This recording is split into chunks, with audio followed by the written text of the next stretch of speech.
আগের 4 ম্যাচে নিয়েছিলেন 6 উইকেট, আজ এক ম্যাচেই নিলেন 5 উইকেট। পেস বোলিং এ আরো এক আগুন বোলার তৈরি করছে বিসিবি। ইকবাল হোসেন ইমন যেন বাংলাদেশের আগামী দিনের রত্ন। তার বোলিং তোপে টাইগারদের কাছে লন্ডভন্ড জিম্বাবুয়ের বিপক্ষে ইমনের 5 নিয়ে থাকছে প্রতিবেদন। গত অনূর্ধ্ব 19 বিশ্বকাপ খেলেছেন, এর আগে চ্যাম্পিয়ন দলের হয়ে খেলেছেন বিপিএল। তাকে আরো পরিপক্ক করতেই এবারও অনূর্ধ্ব 19 দলের সুযোগ দেওয়া বিসিবির, আর সেখানে ইমন প্রমাণ করেন কেন তাকে নিয়ে এত আশা বিসিবির। টুর্নামেন্টের আগের 4 ম্যাচে নেন 6 উইকেট, এর মাঝে ভারতের সঙ্গে নেন 2 উইকেট, 3 উইকেট নেন আমেরিকার বিপক্ষে। কিউইদের বিপক্ষে দলের একমাত্র উইকেট নেন তিনি।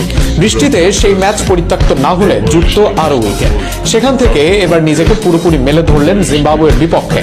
সুপার 6-এ বিদায় নিলেও নিজেদের শেষটা দারুণভাবে করতে চেয়েছিল বাংলাদেশ, আর সেখানে স্বাগতিক জিম্বাবুয়ের বিপক্ষে পথ দেখান ইকবাল হোসেন ইমন।